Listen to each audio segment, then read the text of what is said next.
was put into a lottery by grade, and we had 112 applicants for the upcoming school year. And we drew the numbers, and some kids will be offered spots, others will be put on wait lists based upon space limitations. And there's just one more thing. Good question. No, we're not taking questions on this part. One more thing, and this is not on the agenda. I'm doing this because a kid asked me to, and when a kid asks me to do something, I feel, again, I'm using the word beholden to do something about it. On Thursday morning, a student came up to me in the morning and handed me this letter that she had written that morning before school had started. And when she wrote it to me, she said, "Can you please deliver this to Stan?" And I said I would see what I could do about it, but I'd have to talk to her mom first. And called her mom, and her mom didn't know anything about it. And so I scanned it and sent it to her so she could read it. And her mom said that if my daughter wants this to be shared, I think it should be shared. So here it is. To Stan. This is a 4th grader. "It is not very nice of you to arrange a protest against our school right in front of our school. Your balloons and signs are very hurtful, and we didn't like to pass hurtful things on our way to school.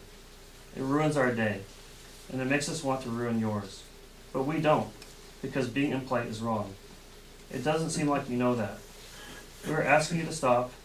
We want you to think about how you are hurting lots of kids' feelings, including a lot of kindergartners, some of which are 5 years old.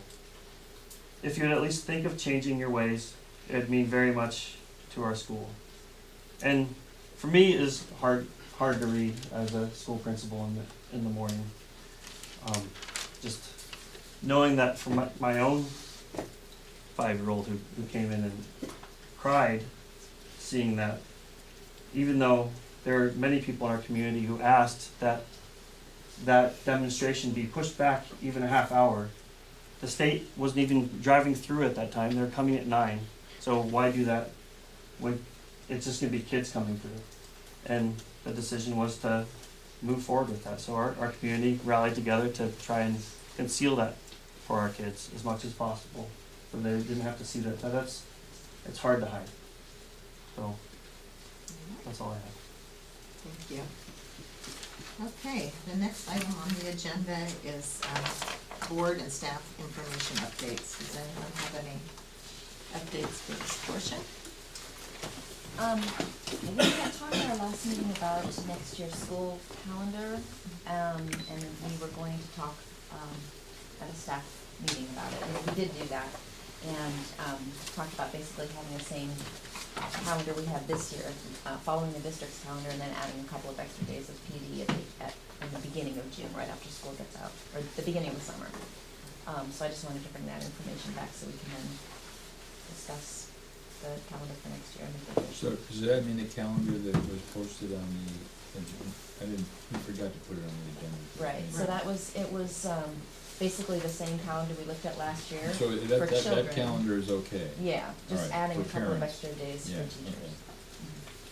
All right, thank you. So the days off and the actual school days themselves are staying the same. Yeah, so I think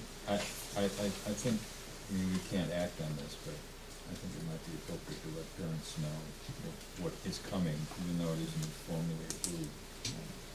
So parents are planning. Chris, just one follow-up question on that. Yep.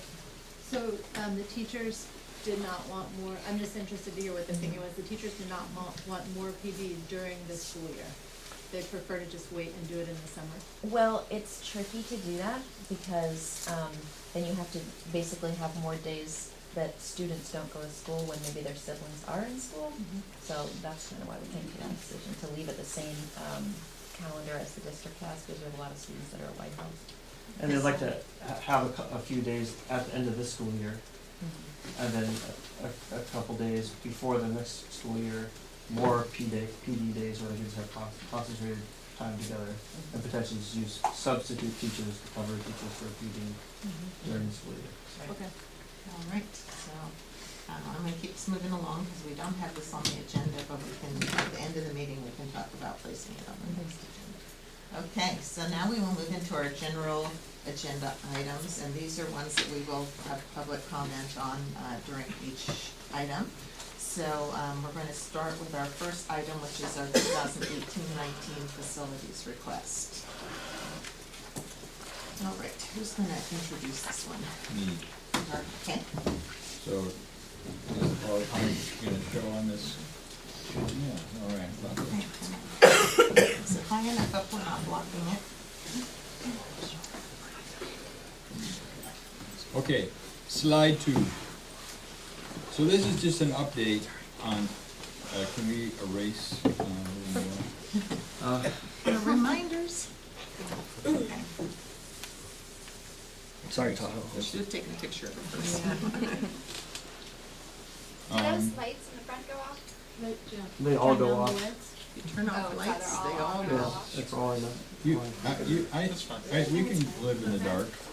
Let's try it. It's over there. Everybody can make sure you don't start moving if you can't see. Let Shut- us know if we need to turn them back on. Right above the shelf. Oh, the shelf. Oh, down, down. Oh, there it is.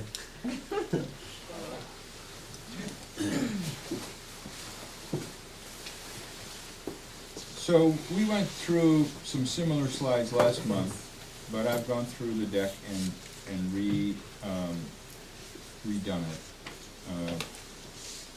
Basically, this is a discussion about Prop 39, and the point of it is to provide all public school students with public school facilities. And so this presentation is really going to focus on the issue that is in dispute between us and the district, which is the quantity of facilities that are being offered and how those are supposed to be calculated. Next. So there are under the regulations, there are 3 categories of space. Teaching stations, which are commonly known as homeroom classrooms or classrooms, regular classrooms of some sort, specialized classroom space, and non-teaching space and space. Now, the difficult thing about Prop 39 is the first category is calculated in terms of a ratio of classrooms, 88, how many kids in a classroom? So it's basically the denominator is classrooms and the numerator is kids, so it's 88, the classroom ratio. The next 2 are not done in terms of classrooms, they're done in terms of square feet. So that is kind of a complicating factor, but at the end of the day, it doesn't really, the math works out, as all of you great Common Core math numeracy literate people know. The space is the space, and since ADA is in every ratio,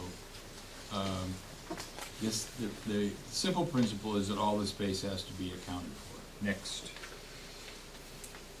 So this is just, I posted this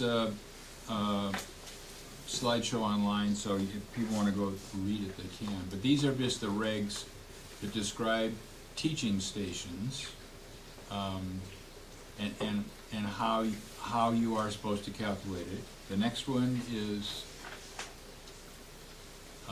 has to do with specialized classroom space, and the key ratio is per student amount of specialized classroom space. So you have how much square feet per student. Next. And the other one is kind of everything else, and that is also calculated in terms of square feet per student. Next.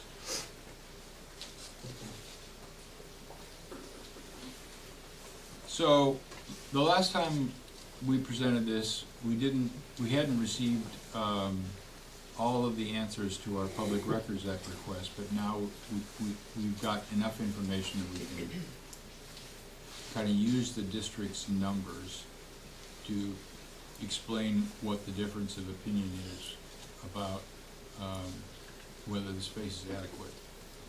So again, the ratio, the important ratios are ADA, both the district ADA and the charter ADA. And I think we have now agreed that the district has 1,223 ADA. And we have agreed that the charter projection of 137.8 ADA is now the official number. That's 144 students, but with an ADA ratio of 95.7. It's calculated ADA. So if you divide 1,223 by 4, that tells you the average size of a district elementary school. That's 306 students. 137.8 is 45% of that number, or nearly half. So as a rough measurement, the way you can think about it is that everything that is provided to the district elementary schools should be provided in the quantity of almost a half to Ross Valley Charter. And now we're going to run through those numbers. So we can see what that means. This is an excerpt from the district's lawyer's website, which is a summary, or the page is a summary of the Supreme Court decisions, CCSA versus LAUSD, which was decided in April of 2016. And the key sentence, 2 sentences from my point of view are, the court was clear that whether a classroom is staffed with a teacher is not a criterion that determines whether the classroom would be considered as provided to a student. For example, a district would include in its classroom count an unstaffed classroom that is used by students as a study room. So that's just to make clear that from our point of view, our reading of the law, the district has to look at every single classroom in the 4 comparison schools. In the 4 comparison schools, this is a slide from a district a presentation given to the district board in January of 2016, explaining their recommendation to put us at White Hill. And you can see that clearly they say they have 90 classrooms. You add those numbers together, it comes out to 90. Now, not included in those numbers are computer labs, and we didn't really count computer labs, so even though the district is not providing us any equivalent space for computer labs, we're excluding that from our calculations for the time being. Next. So there are 90 classrooms. They all have to be accounted for. The district says that it's using 55.4 of those classrooms as teaching stations. That was in information they provided us, not in their offer, but in our Public Records Act request. And using their ADA number of 1223 and divide that by 54, you see that the classroom, ADA to classroom ratio for teaching stations is 22.1. And if you divide 22.1 into 137.8, which is our projected ADA, you come out with 6.24. And they rounded down and offered us 6 classrooms. And we're not really arguing that point at this point, but so that's kind of where we start. That they counted 55.4 of their classrooms and offered us 6, and they said that's all they need to offer us. But as I just pointed out, there are 90 classrooms, so that leaves 34.6, which is 38.4%, almost 40% of the total capacity, which is not accounted for in that offer of 6. Next. Very good.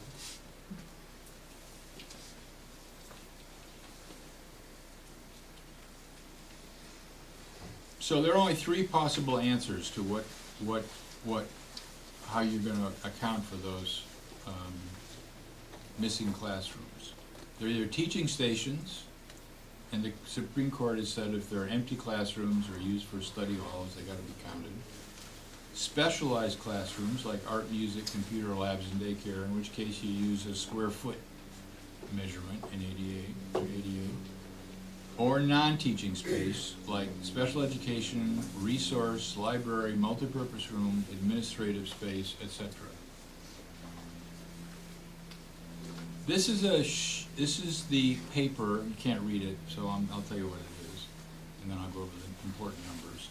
This is when we did a Public Records Act request and asked for things that they'd based their Prop 39 on. They gave us this piece of paper, which on the left-hand side, there are the 4 elementary school classrooms. On the left-hand side, it says art, music, and daycare. And on the right-hand side, it's special ed, RTI, resource, special day class, learning center, basically special education / intervention uses of space. And in the middle is the other space that they included in their analysis, which is office space, multipurpose room space, and library space. Okay? So, wait, don't go back one more time. So, you can see over on the left, there are 3 columns, art, music, and daycare, with square feet for each room for each school. And on the right is the square feet for intervention, resource, and special education. I have marked in green, you can't tell it from where you are, but probably this is a PDF, so if you go to the website, you can actually see the numbers. What's in green are actually rooms. They're classrooms. In 2 of the campuses, they're small. 3 of the campuses are small classrooms, but they are all 500 square feet or more. So and all 3 of those classrooms, I happen to know because I used to work on this stuff a lot as a board member. All 3 of those classrooms are counted in the 90 that the district counted. And you can see there's footnotes on that showed that there are 3 small classrooms. Are you talking about the RSP rooms? Because there's more than 3 highlighted in green. No, there's 8. When I say 3, I meant Yeah. 8. Okay. There are 3 small ones. There's 8 total. The other 5 are normal classrooms. They're just being used for that. They're not smaller classrooms. So that's 8 classrooms. So over on the left there's 12.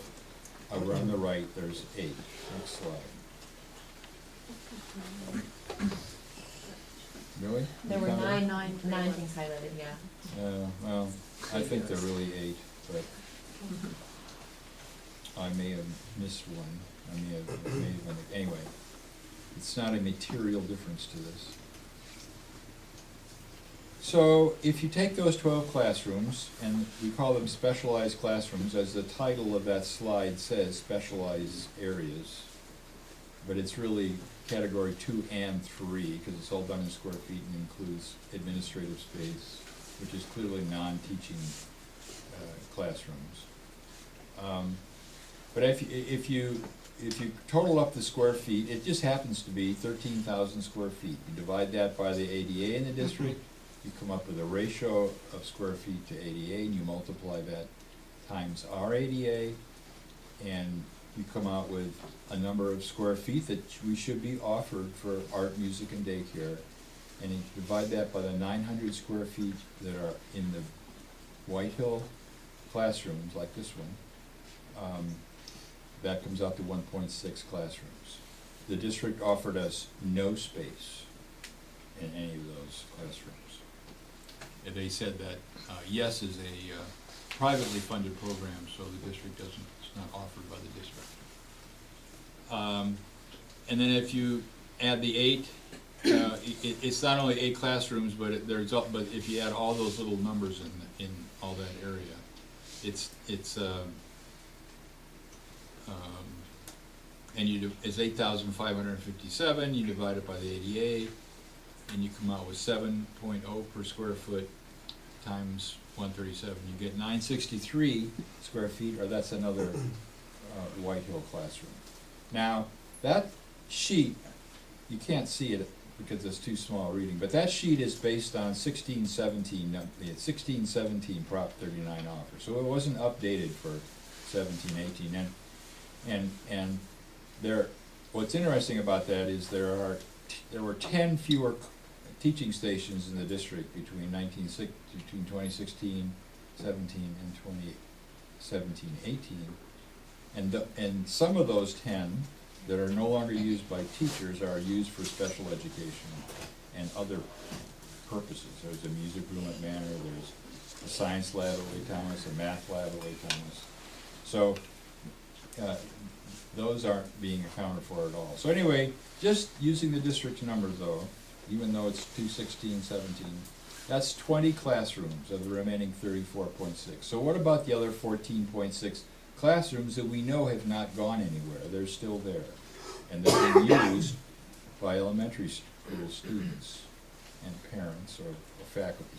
Next.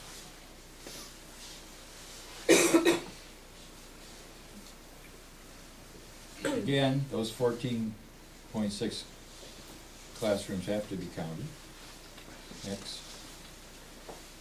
So there are two possibilities. Either they can be counted as teaching station classroom space, like in the example of the room that's being used as a homework room. If they're teaching station classroom space, then you take the ADA in the comparison schools, you add the 14.6 to the 55.4 that the district says it's using as teaching stations, and you get 70. And you divide those two numbers into one another, you get 17, you get an average of 17.48 ADA to teaching station ratio, which is the ratio the regs say need to be used. And if you multiply that times our ADA, it comes out to 7.88 classrooms, or really 8 classrooms. So there's 2 more classrooms. Next. That means if the 14.6 that are unaccounted for were actually teaching stations. We're counted as teaching stations. You can count it a variety of ways. You have the district has some discretion to count them in one category or another. It doesn't have the discretion to not count them at all, Right. in our opinion. The ADA, the comparison school, so the other option is you could call them specialized classrooms. Well, they're math labs and maker labs and whatever, or you could call it a non-teaching classroom space. We use it for teacher meetings. In any case, it still has to be counted, but in this case, you don't count classrooms, you count square feet. And the average, when we were building classrooms back when I was on the board, they were typically 960 square feet.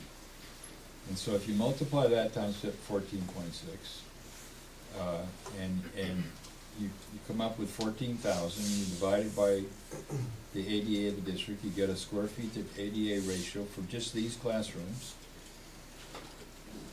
You multiply it times 137.8, and you get 1.75 classrooms, 2 more classrooms. So, maybe I hope I have a summary slide here. What's next? So the teaching stations which are offered, if those 14.6 classrooms are teaching stations, should have been 8. Art and music, daycare should have been 1.6. Special education should have been 1. You add this all together, and it, you could have another line that said specialized classrooms for the 14.6, and it would be, you'd come up with the same 10.6. So the district offered us 6. The regulations, the way we understand the regulations, and the way our lawyers understand the regulations, they should have offered us 10.6. Next. So on 216, what's the current situation? On 216, we gave a letter to the district, and we basically said that we would settle for less than this 10.6. I think we said over 10 in that letter, if they would meet with us. But it also said that if they would neither meet with us nor to discuss a resolution to this disagreement about what the law says, nor provide us an updated proposal by February 21st, we would pursue legal remedies to provide students with a fair and legally equivalent amount of space. The district responded on 21st saying no thank you. So on March 1st, we submitted our response to the preliminary offer, and the current status is Ross Valley is now pursuing other legal remedies which the board authorized in its special board meeting of February 16th. Always, of course, interested in sitting down and talking, but absent of any willingness to do that, we feel like we have little alternative but to use the law to provide our students with what they are, what is fair. And those are in-district students. That 137 number is only in-district students. It doesn't include any out-of-district students. So I want to say that again because I think it's an easy thing for people to miss, and it's certainly something that's miscommunicated, but all of these figures are only based upon in-district students. We're not asking for space based upon out-of-district students Correct. that we serve. So if you look at all these numbers, it does not ask for any space for those students at all. All right, so do you all have any questions? I have a question, why did you drop the 3 rooms that are used as computer labs, that we know it's not 90 classrooms, it's 93? Well, because since we are on the way possibly to litigating, it's harder to prove that on paper that those classrooms exist. There's no document that the district has that we can point to. You can go around and look at them and look in the libraries, which I haven't done recently. And at the end, it produces 237 square feet for us, so it's not a material difference. So it's just because there's no plan that shows the existence of There's it? nothing, Even you though know, they exist individually? if we're litigating, we don't wanna have to have a big discovery process. We wanna be able to just take the district's documents and say on the face of it, they are not obeying law. This is not a compliant Prop 39 offer, it's not a legal offer. Please, give us some relief here. So, it's, at this point, you know, it could be added later if this thing protracts out, but I don't think we don't really want 10.6. We're entitled to more than we want. So adding, and there's also, they're under allocated in some other areas too, but they're not a lot of space and they're not classrooms. So it's something we don't really need to engage in a dispute. Any other questions up here before I go out for public comment? Yes. Okay, can I see a show of hands, how many people want to comment on this item? 1, 2, 3, 4, 5, 6, that's it? Right, 7, 8? Not, I count 20%? 9? Okay. I'm gonna ask everyone to try to limit it to 2 minutes. I'm gonna set my timer this time. And if, and if everyone could please try to introduce yourself, so I don't have to remind everybody to do that each time, that would be great. Okay. All right, I'm gonna just start on this side of the room and work my way over. So if you can, yes. My name is Craig Vigor. I'm a father of a REC student, and I understand that there's a proposition with the state of California that allows for funds to be made available to the district to rehabilitate school facilities for use. I'm just wondering what that looks like and how that might be used to help both the district and the charter get the space that's needed. Okay, thank you. And just in case you haven't been to a meeting before, what we do is we take all the questions and then we come up and try to answer as many as we can. So I'm not ignoring answering your question, we're just gonna gather them all. Okay. And what I'll do is like when it's 5 seconds, I'll go like this if you want, so you can kind of. Yeah, quick question. My name is McCoy Dodsworth. I'm curious about, is playground area included in these numbers?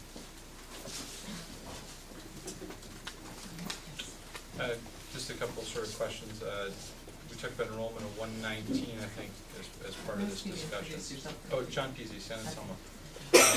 Talked about 119 students, I believe, is current in district enrollments, moving up to 138, I think was the projection in the sheet, maybe I got it wrong.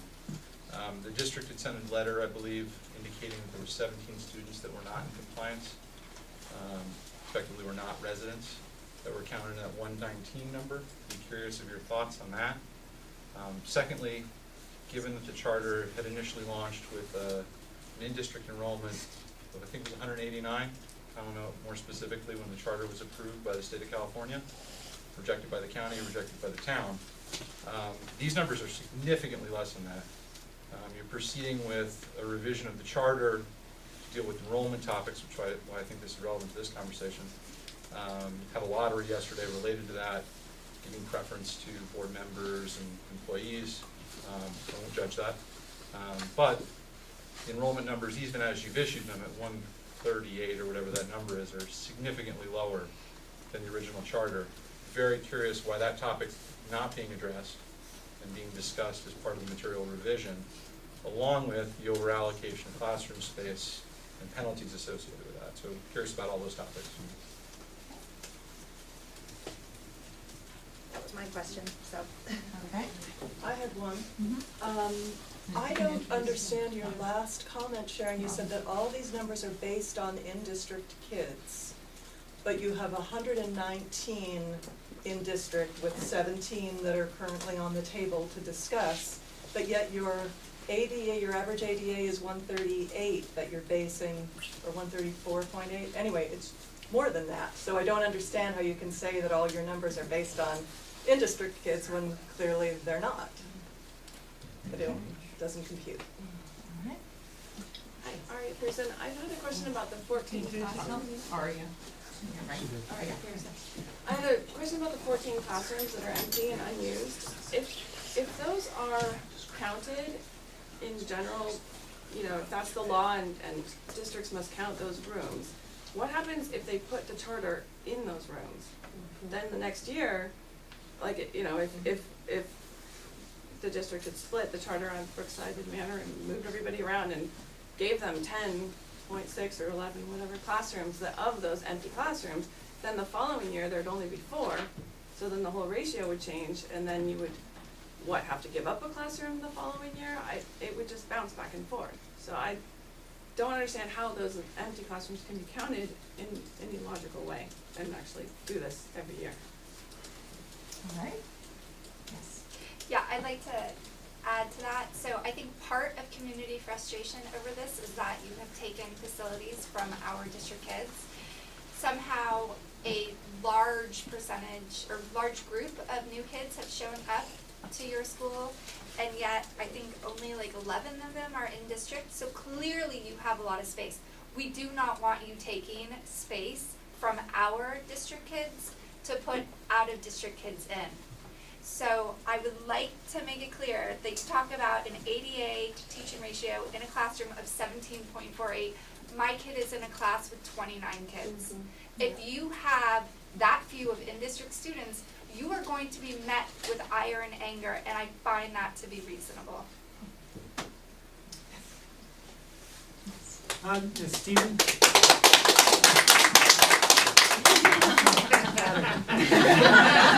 I would say the numbers I saw, the 137 is what Colin was using, and then you said there was a waiting list of 120.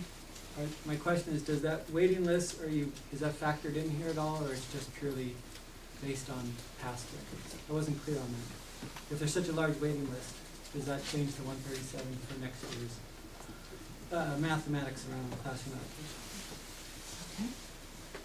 Okay. Can you just pull, there was a slide that had the 22, 22, 23, 22 classes. It was from the 2015, 2016 school district. So it was a slide from there. Can you pull that back? I have a question from that slide.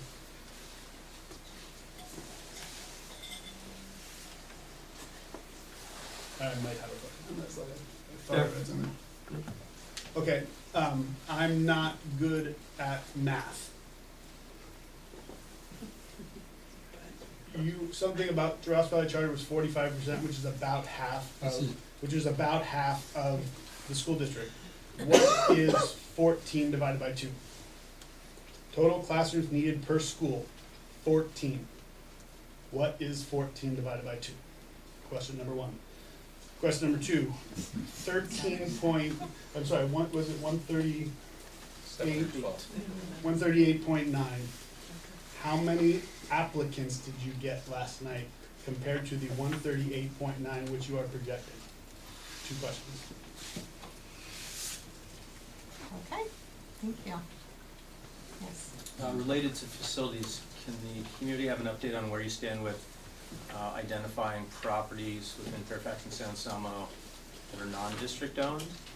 I know Andrea, I think, and Christy were working on that at one point. It seems to have dried up. In speaking with local commercial real estate people and business owners, they haven't heard from anyone from RVC.